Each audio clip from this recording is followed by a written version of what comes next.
And hello, we are back. Final episode for season 4, and I could not be ending this with. I have just such awe for this person, my guest. And everything happens for a reason because Dr. Geneva and I attempted this a few weeks ago. Because the lovely internet, life goes on. So everything happens for a reason. We're wrapping up season 4. We're wrapping up the month of March of Women's History. And not to mention, Dr. Geneva's birthday was this month. Who would have known? Yeah, like I said, everything happens for a reason. But welcome back, season 4, Your Bold Voice, where I get the pleasure, the honor to showcase fascinating females that are risk taking and embracing their bold voice on their terms. And I can now add, I've had a few fascinating men on this show as well.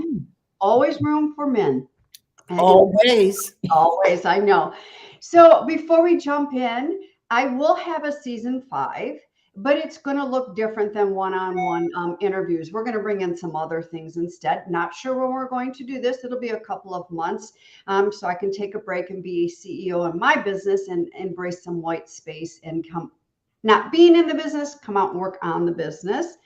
Also, too, starting next week on April 1st is Friday. I just caught myself starting next week, which would be April 4th. I do believe is Monday. I'm not in front of my calendar. It would make about sense. April 1st is Friday. I am in a summit that is launching on Monday, April 4th. I will put the link for you to register on this page after the show. It is my gift to all of you, so there's no cost. Please jump in.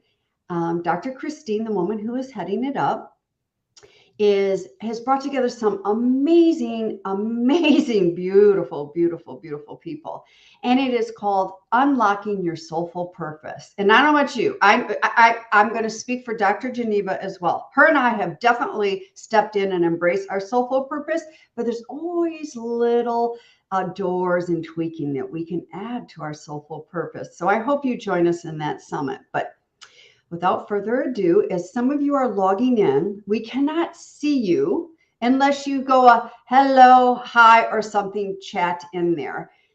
Please don't get offended if we don't acknowledge you. I'm going to focus on the show and my very special guest, Dr. Geneva. So, after a 40 plus year career as an award winning, innovative nonprofit leader, Dr. Geneva Williams reinvented herself as an author, inspirational speaker, podcaster, and a title holding advocate for women to live a fit, fine, and vibrant life. A late life beauty queen, entrepreneur, and online course creator, Dr. Geneva shows women that they can do anything at any age. And by the way, Dr. Geneva is walking proof of that. She delivers a powerful message on legacy and leadership. As a facilitator and workshop leader, her talks center around creating influence, impact, and doing good in the community. She shares how she went from her stellar career as a president CEO, becoming a widow after 4 decades of marriage, still raising 2 millennials at home, to becoming the oldest contestant to win the Miss Black Fit and Fine pageant, to being recognized as a leading Michigan businesswoman and going on to star in her first television commercial. She knows what it's like to try to figure out what's next when you don't even know what's left. She guides her clients through her proprietary blueprint on vibrant living that inspires women to take action and make an impact. And I'm going to add Dr. Geneva to that bio. We live in Detroit, both Dr. Geneva and I'm in a suburb of Detroit. Dr. Geneva's in Detroit. And a lot of you know that Aretha Franklin is the soul and queen of Detroit. I beg to differ. My guest today is the soul and queen of Detroit. I'm serious. Well, thank you, Kim, for that, amazing introduction. And I ain't going to move out my sister Aretha under no circumstance. I understand where the heart is coming from, where your heart, and I appreciate not only the introduction, but your sentiments. And thank you for having me here on Her Bold Voice. Yes. Happy belated birthday. Your birthday was what, 2 weeks ago? Was it? Yes, yes. Well, I celebrated. Well, listen, Kim, I decided if we can have Women's History Month all month long, I can have my birthday celebration all month long. So the day doesn't matter. I celebrated all month long, and thank you for your birthday wishes. Yes. You know something? I believe whether it's March Women's History Month or my birthday's in December, we need to do an all month long celebration. I do Absolutely. an all month long celebration. Absolutely. It just makes perfect sense to me. It does. And you had a party. Unfortunately, I was saddened to miss it, but you also had a party. And Yes. I'm loving this because this just shows how we are all learning to embrace being in person again.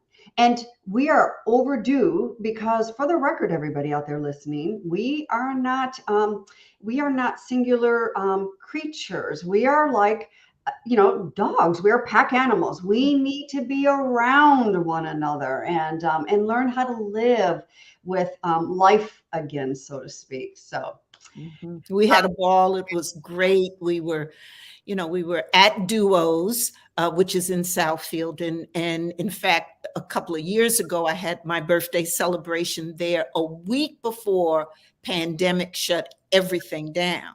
So I would run into people or hear they would say to me, the last time we was out partying, we were at your place over there at Duos and we were celebrating. So a number of them who came back to celebrate with me this month were saying, here we go. This is like a reopening. And I think that's what we're doing as springtime is coming, as we're here in spring. Well, I don't know about the weather's telling us, but certainly the calendar does. We're springing back into action and moving it forward. So it's a good time. yes, it is. And I want to swing around here and just one more comment here about the your first time being in a Michigan-based insurance company commercial. I want you to know in our household, because in the evenings we do turn the TV on to wind down from our day. When that commercial comes on, both my husband and I, there she is. There she is. I've got my husband doing this. There's Dr. Geneva. There's Dr. G. We see her. It's like you're a star. You're a star. And what a amazing honor. And I remember you behind the scenes.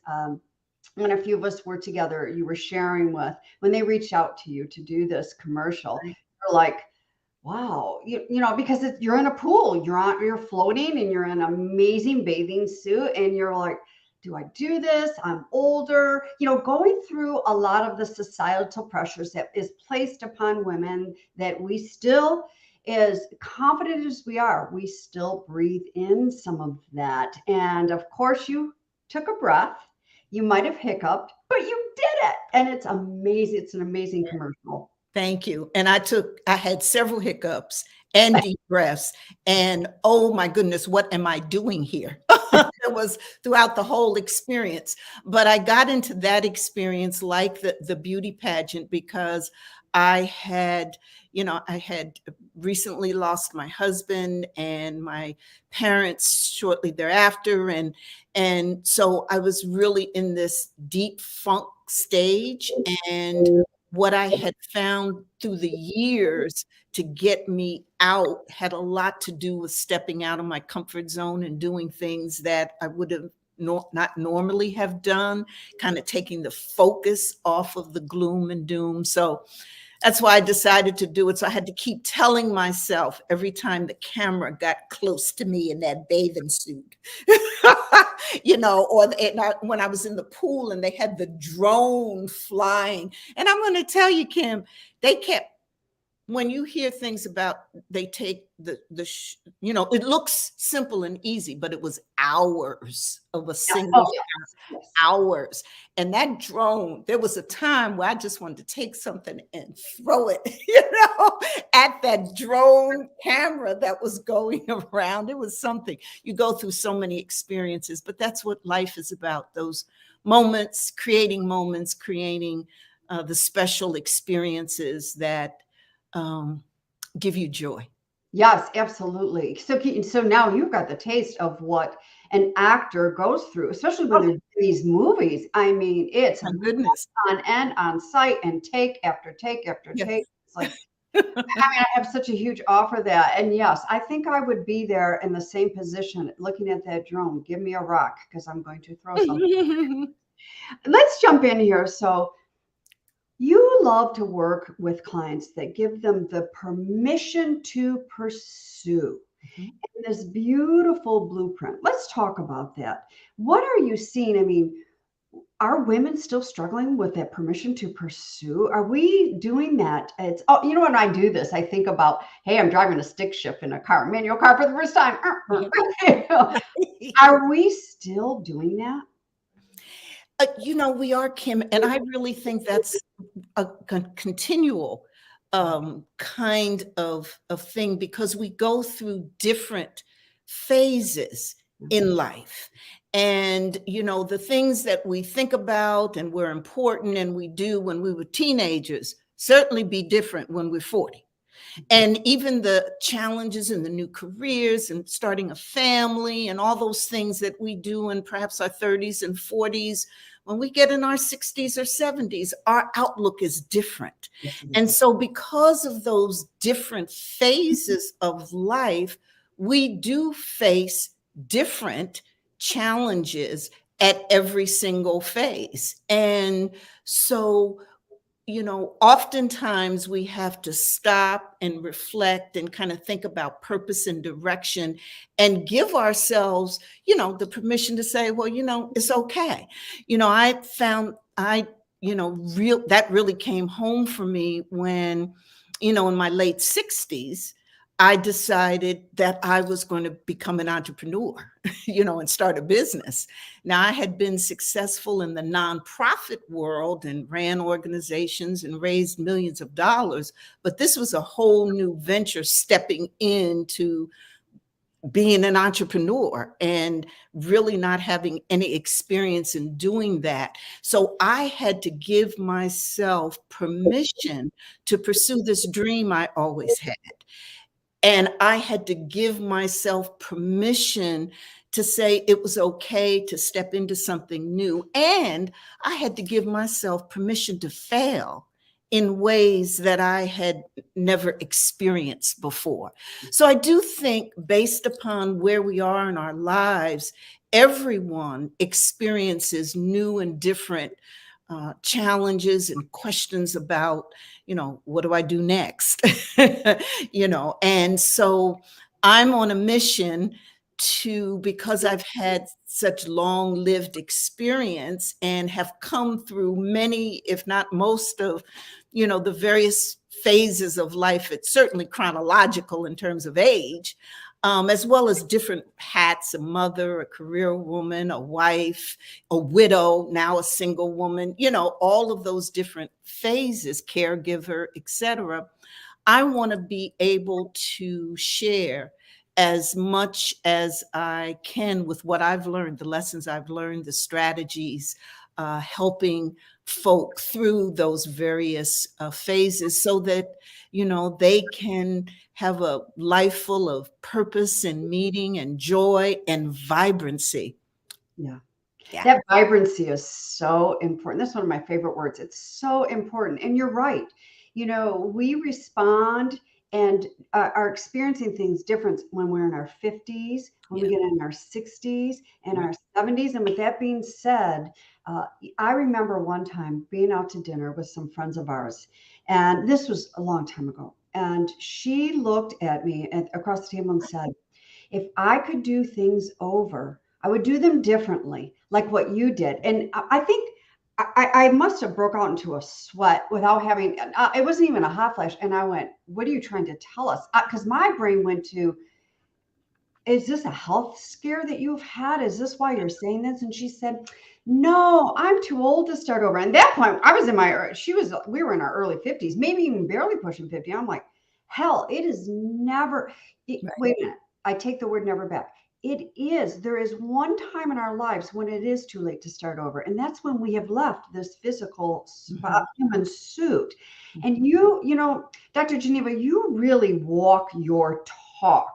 And I know that you were a very successful CEO, and then departing there and going into entrepreneurship. And it's it's no cakewalk being a CEO Right. of a very, very famous, very well-known nonprofit. And it's no cakewalk being a CEO of us and our business as Mhm. well. Right. Right. And it's, and I remember for me personally, 48 was the turning point for me. And if I didn't turn, I don't think I'd be here today. And I was Hmm. looking forward to going into 50. And then when I was 59, inching towards 60, I remember for 5 minutes I cried in the shower going, oh, 50s were great. I don't want to leave my 50s. And I went, what the hell, Kim? You're going to make 60s do just as good, if not even better with the 50s. Hmm. That's such the vibrant mindset. That is a vibrant living for me. And I'm doing this unapologetically, Yes. imperfectly.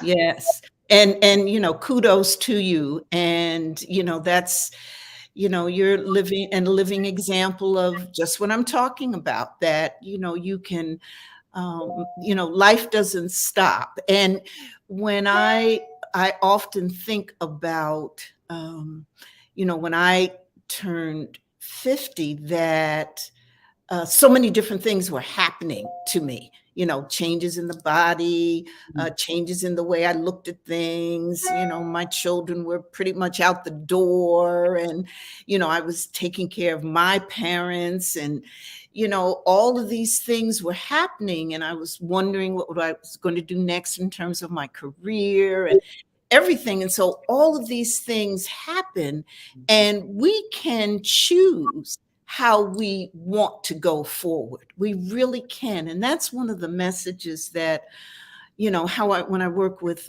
clients and do coaching, and that's one of the messages I always say, that you can, in fact, design your own life. Now, there's some very specific steps you need to take, but you can do that and you can choose.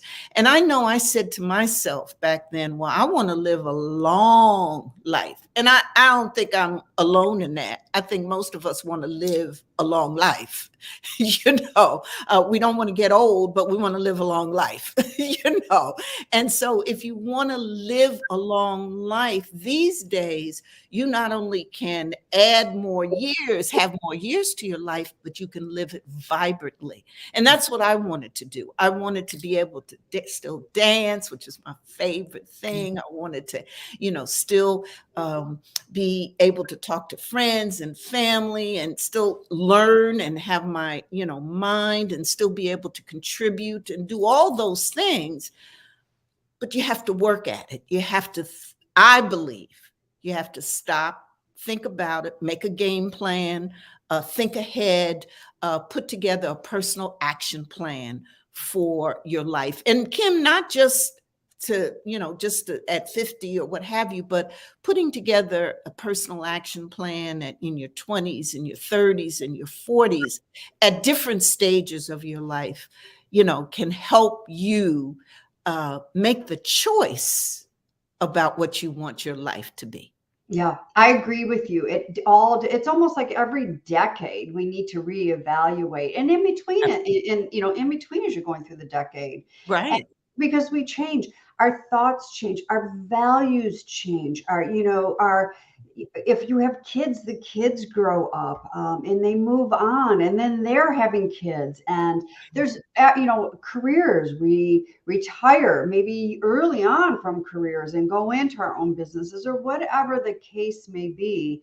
It's just knowing ourselves and to pursue without, you don't even need the permission, but just to pursue it, and letting go what society says how we should show up. And I just should all over that comment, how we should be showing up. It's like, let's start ruffling feathers and fluff our feathers, and do it on our terms Mhm. of getting out there and doing what we want, so that we are vibrant and not comparing to what someone else is doing. And that's what I think. That's one of many things that I huge respect and love and adore about you, Dr. Geneva. But I'm going to take us back. You Mhm. and I, back in the day, we were doing a lot of networking. Mhm. You and I were crossing paths, and we had a lot of similarity. And so we met for coffee. We met for coffee downtown Detroit at the Mhm. Detroit Athletic Club. For those of you who don't live in the Detroit area, the Detroit Athletic Club never used to be available for women. It was a men's only place now, but it's been a lot of years since a few women Lot of years. Mhm. stormed those doors, and now women are allowed to be members and things like that. And Dr. Geneva and I were sitting right inside the door. There's a nice cafe, and she's having tea or coffee, and I'm having my bottle of water. And every other person, because it's that time in the morning where a lot of people will come in and work out, and then they're stopping by there to grab a bagel or something to go into their offices.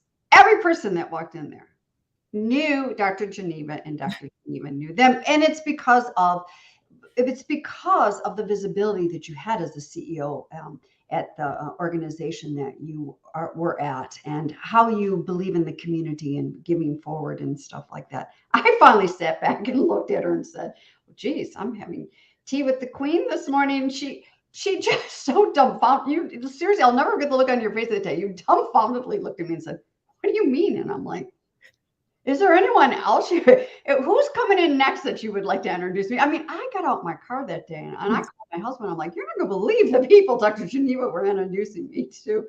Well, you see, Kim, I was really blessed through those years of working in the community and working with other groups, with working with so many different people in grassroots organizations, in corporations, in everything from the Boy Scouts to the Girl Scouts to Operation Get Down. These are names of organizations, to all different kinds of aspects of our community. And I learned a lot from so many people. And you know what else, Kim? We made a difference in the community because we were always tackling issues, seeing issues that were important, and speaking up. And that was probably the crux of my work with United Way and City Connect Detroit and the other philanthropic groups I was with, because the whole purpose of those organizations was about making the best community possible. And in fact, when when we were talking back in the days when I came, now we talking mid 70s, early 80s. It was a completely different world than it is now. And I got the job at United Way, started at the very bottom. I got the job because there was so much pressure on United Way to bring in Blacks and women into the organization, because at that time there were none, certainly none in any leadership position. So when you look back then and then you look to now, there was so much that you had to do, so much pressure, so many new things you tried to push, and all of it required that you have a bold voice. That you not only found your voice or would, know, and I see that as an internal piece. And I know you talk a lot about that, where you find your voice and discover who you are, become very self-aware, be able to, do that introspection to find your voice. And what I believe is the key, and the perhaps even the more important part, is that you use your voice. So, if you find your voice and you get confident and you're good and you do your thing, I couldn't be more happy. But what would delight me and what would make a difference in community and in people and in the lives of children and families, if you use your voice to speak up, to show up, to speak out on issues that are of importance to you. And there's so much going on today, Kim, that particularly for us as women, that we can speak out on. So finding and using your voice is what the lessons that I learned as I came through the ranks here in Detroit. So, and I also know you had very, very supportive parents, and your father was very influential in your life to also position you as not, not, I mean, not to minimize, a woman of color, but a woman of color at an age coming into United Way, at entry level, Mm-hmm. finding your bold voice. So, take us back there. Did you have your she laughs. Just for a moment, take us back. So, did you have your bold voice back then?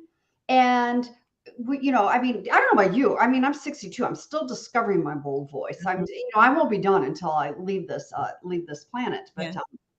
did you have a bold voice back then, or were you hiding back because of what society was saying? You are a woman. You are a woman of color. You better show up a specific way and don't step out because you will get fired and looked and viewed as, oh God, so many things. I mean, not just so many societal things that we as a female gender take, but just go one step further as a woman of color. I mean, you could label angry Black woman, and I mean, all this horrible stuff. Mm-hmm. Did you have your bold voice, or were you coming into it when you entered United Way? Mm-hmm. Well, I'm not sure what or when I perhaps got it, but I certainly had a lot of role models. Mm. And I used them and thought of them and carried them with me. My mom and my dad were both civil rights activists. They were ordinary people. My dad was a government worker. My mom was a teacher. They believed very strongly in, yes, we can do that by day, and that might be our job, but our real work on this earth is creating equal opportunity wherever we can and whatever we do. And so they did a lot of disruption from their vantage point, and in fact, changed housing discrimination laws in New Jersey by going all the way to the state Supreme Court and pursuing. They gave themselves permission to pursue to live the right to live in a house of their choosing when they were told that they could not because of the color of their skin. So they did a lot of stuff. But when I first came to United Way and had that, I can see it just as plainly now as if I was sitting there. I come into the room, I'm interviewing with one of the top executives. And one of the first things he says to me is, well, you're going to have it tough here in Detroit. And so I said, why? Now you have to understand, Kim, not only was I credentialed, I went to an HBCU, had got my master's at a world-renowned institution of higher learning, and did field work in Philadelphia and worked for judges and a city councilwoman. So I come now with creds. So I'm sitting there, and so I'm saying, I'm going to have, tell me, what is it? And he said, well, you've got strikes against you. You're young, you're Black, and you're a woman. And so now I think I was 26, 25, 26 years old. And of course, these days you can't say anything like that in an interview. But back then, that's how it was. And I was shocked. And so you want to talk about imposter syndrome. It wasn't just because it wasn't internal because I didn't feel doubtful about my abilities. I didn't think. But here, this external forces are telling me that really you ain't good enough because you got these strikes against you.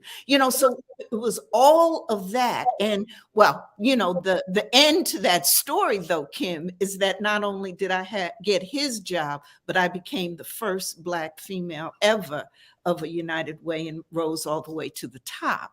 So my point is that even though, I'm not sure where and when I found my bold voice, but I had plenty of role models because my mom and dad was with me all the time throughout my career. And I had plenty of time to practice a bold voice, which is what I like to say to women that, a lot of times it isn't that we're going to get it like that or have it like, at the snap of your fingers, but you practice it and you go along and you're going to make mistakes. Yeah, that's going to happen. And you get deterred and you get back up and keep right on going, and learn from it, etc.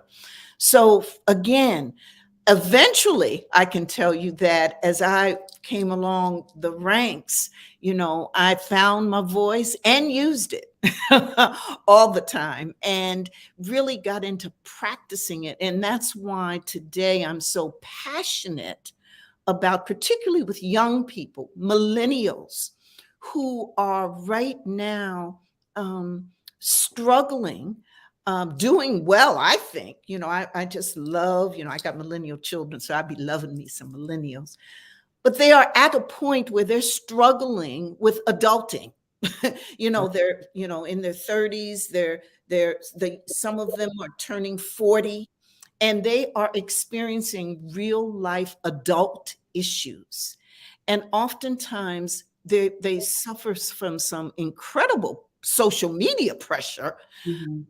And so I like working with them to help them figure out their life choices, their life directions. And I do webinars and coaching around life skills that particularly millennials might be interested in. And finding your voice and using it clearly is one, because what we're talking about, I think, is communication, leadership, self-awareness, those things that you want to build as your core of what it is that you do. Because when you have some of those essential attributes, skills, then it can take you through many paths in your life. It can, so what I heard in all of that is you're paying it forward what your mom and dad did for you and what you have been doing for others for many years. And I agree with you. Our millennials are immediate right now, today, here on the tip of my nose, future. I mean, they're it. They're right. And I'm really tired of society saying, and I've been guilty of saying this. It's just the way. The social media, this internet. It's just the way. No, we need to have this internet and social media stop controlling us and learn how to manage this. So, like you said, these millennials and everyone else, it can know how to adult. I mean, I even think a lot of people within our age group have lost that skill for communicating because we're constantly doing stuff like this or, whatever the case may be. Now, listen, I'm not against phones and texting and all of that, but I downright refuse to have a conversation on text. I may reach out and say, hey, are you available? Things like that. But we need to learn how to not allow this exterior society controlling us, especially with these millennium. And they're fantastic with technology and stuff. We need that, but not to the point where it's dehumanizing us, and it's taking away from our humanization of what we really are. And I'll tell you what, my generation, I'm 62, your generation, and the generation coming up behind both you and I, we need to step it up, damn it. We need to step it up, because I've seen a lot of adults that are not raised in this technology industry that are behaving so poorly. Lack of responsibility and that lack of awareness.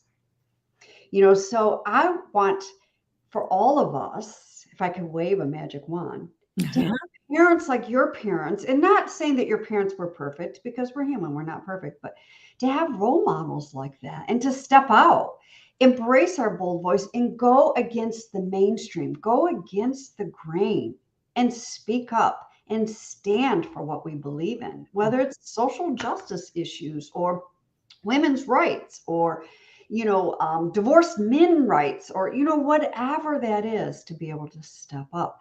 So I'm glad we have someone like you entering the millennial era, with these people and coaching them, because we need it. We need it.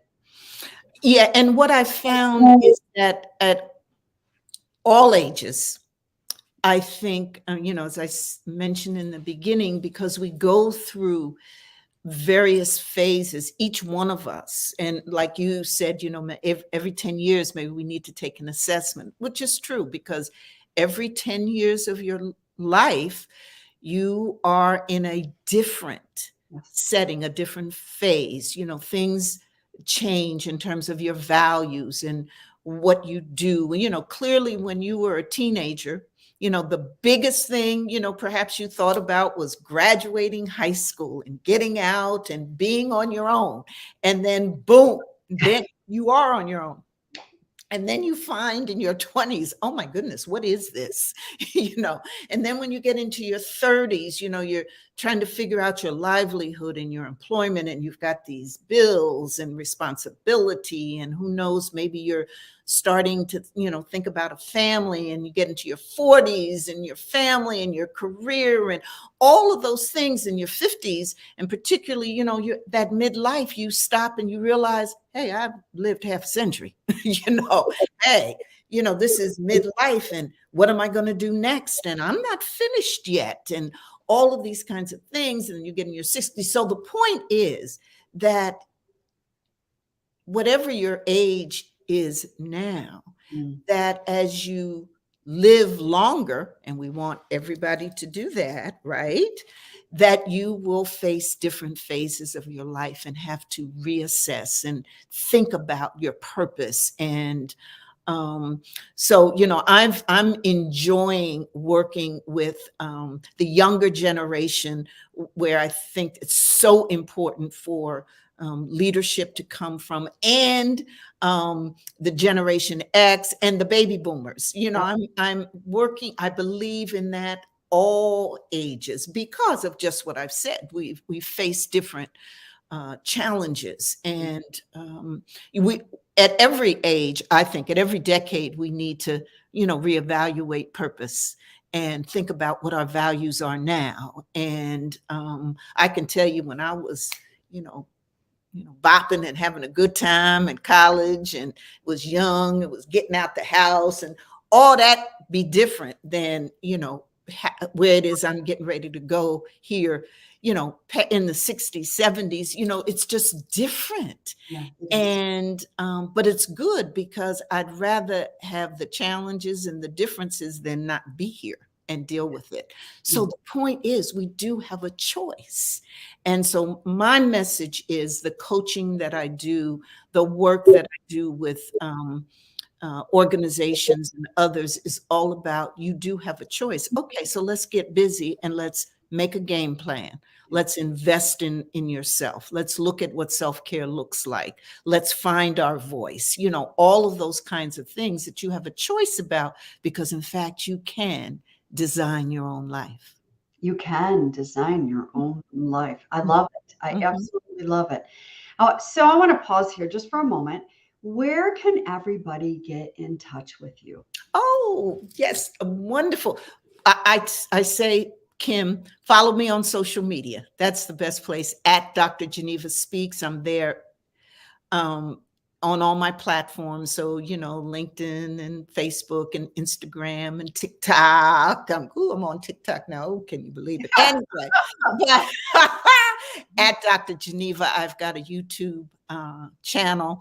But that's how you can find me. And then, of course, one of my favorite things to say to women is, hey, come on and join my Facebook group, Extraordinary Women Influencers, and where we, talk about the benefits of being an extraordinary woman and the strategies for being a better Yes. extraordinary woman, and all the things that you can do, and the network, and all of the wonderful, camaraderie that we have when we talk together and collaborate together and share together on a network.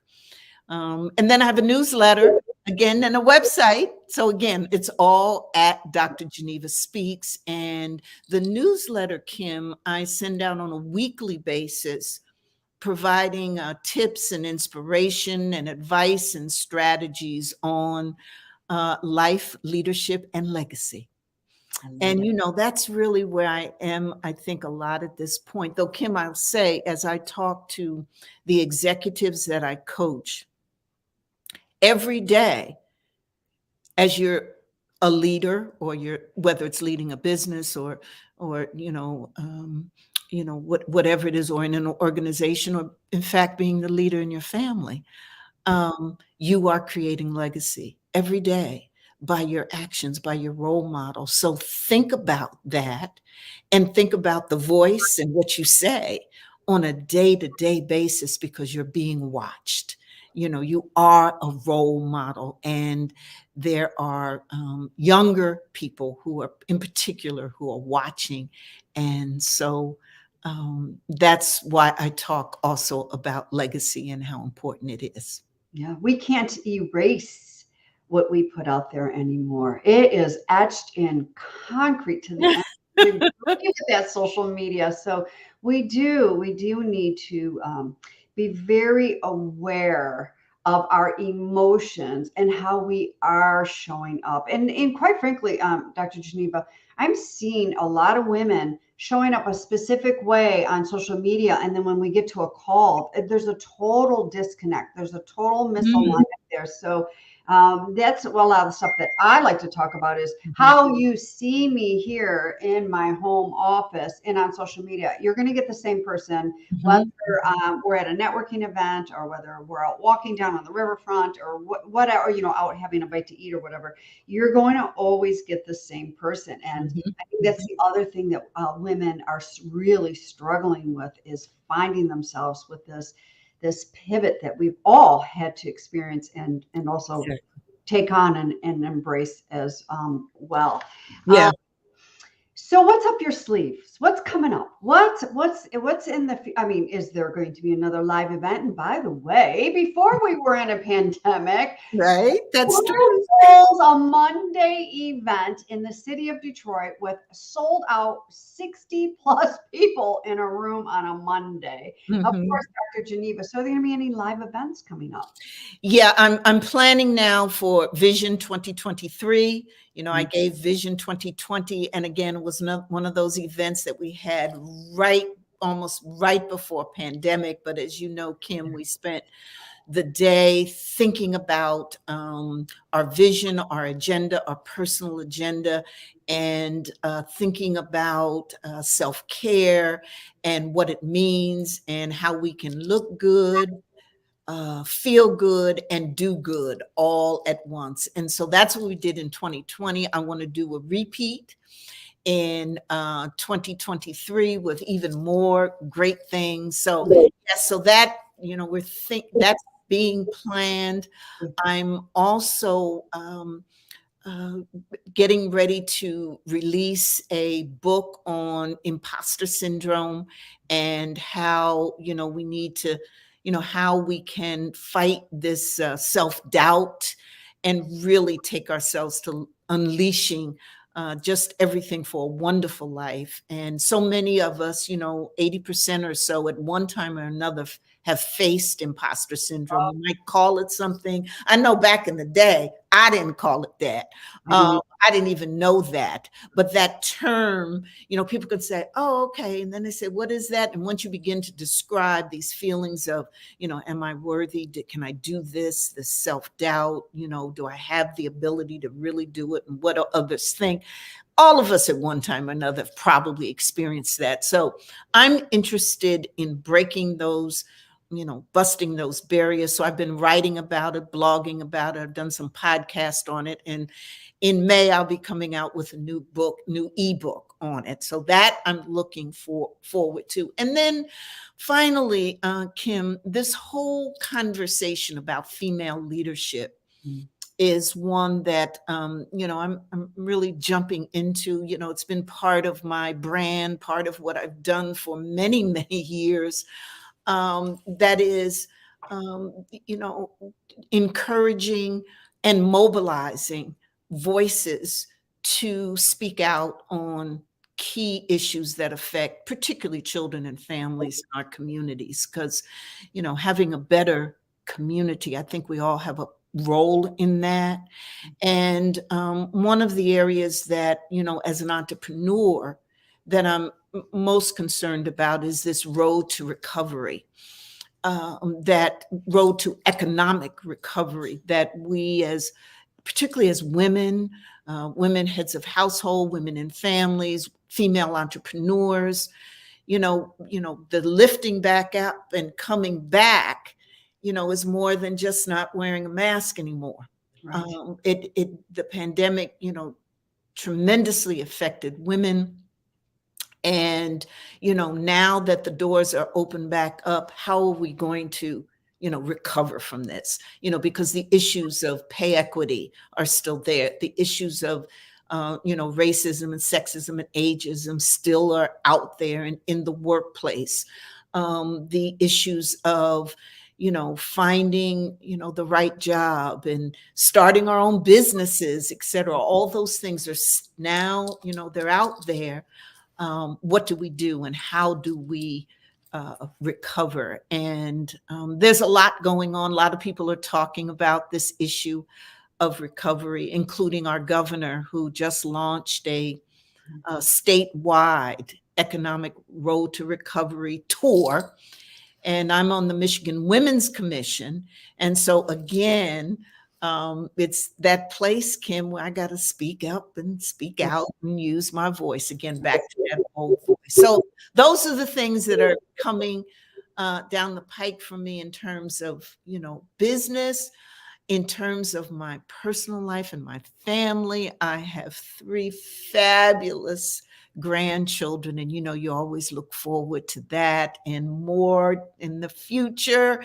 And so I'm going to be continue to spend a lot more time with them and family and friends and having a good time, having fun.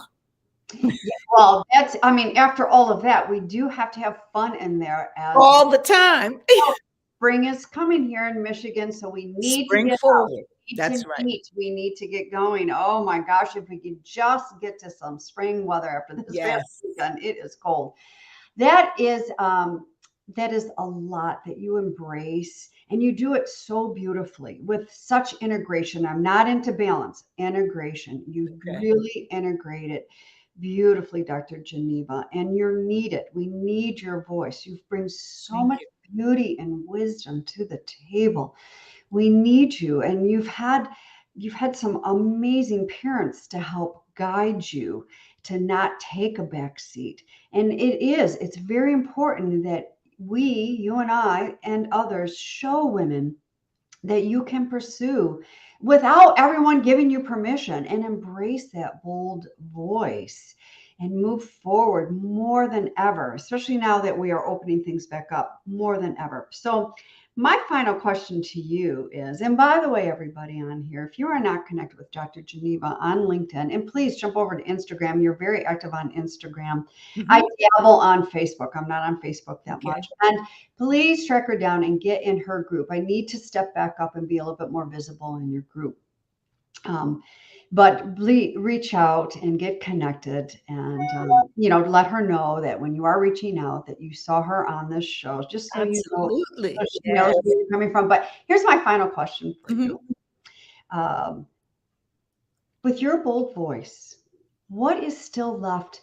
What's out there that you are working on with your personal bold voice that maybe keeps popping up, or something new has popped up and you're tackling it? I think it is this whole phenomena of female leadership, particularly Black women leadership, that's happening. and the power that I think we have to create incredible impact is, something that I think is right there in front of us. I spent my career dealing with probably any and every social issue there is, from unemployment to youth unemployment to workforce readiness, childcare, healthcare, all through my days at United Way and in philanthropy. And um, I know there is this energy that we have when we come together, when we um, uh, really pay attention to what we have in common. Because, I haven't ever been in a room around any kind of issue where when we start with what we have in common, that we find we have so much of it. And that focusing our energy, our strength, and attention on that which is common, like many of us want to see our children grow up to be healthy and productive and, members of the global society. Many of us feel that way. Yes. And we can rally around that, those issues that create better communities for our children to thrive in, that create better educational institutions that help our children learn, to create better neighborhoods so that our children can play and be safe and have fun. And so we can find so many commonalities, I believe, in our collective efforts when we try to make better communities and neighborhoods. So that's probably going to be what I'll continue to lend my personal voice to, because I believe at the crux of that collective energy is female leadership. Oh, I couldn't agree with you more. It's that female leadership. And I'll tell you what, that table that you are discussing, I'm there always. I am there. Good. At that table. And I agree with you. When we come together as women, and I just want to get this really clear for anybody that is listening or it goes into a replay as we wrap this up, is this is not about I'm here and burn my bra, rah, rah. Not at all. Not at all. I can afford to burn my bra. I'm well endowed. And I don't be burning bras. So, no. And this is not what this is about. This is about, and we do have at the feminine leadership table, there is place for men. And I'm not saying the men that out of the crook of the corner of their mouth is checking off a box to put a woman in place. No, I want a man to sit next to me and speak up and say, there is energy and space in here too, as well. And I'm not going to participate until you bring my co-partner in, who is a woman, and treat of equity, not the same, but of equal. Yeah. And it's all about role. Again, I'm talking to, about female leadership. I think is something that everyone can embrace. Yes.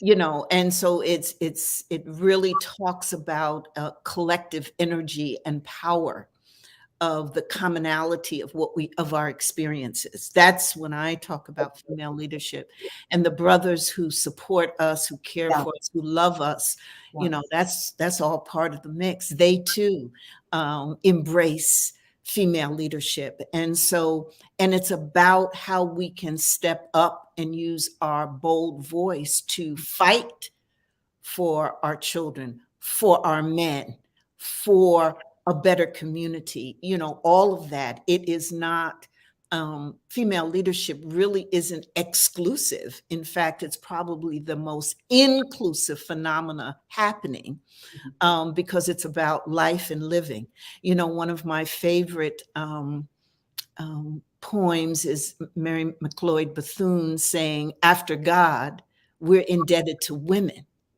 First, for making life possible, Mhm. and then for making life worth living.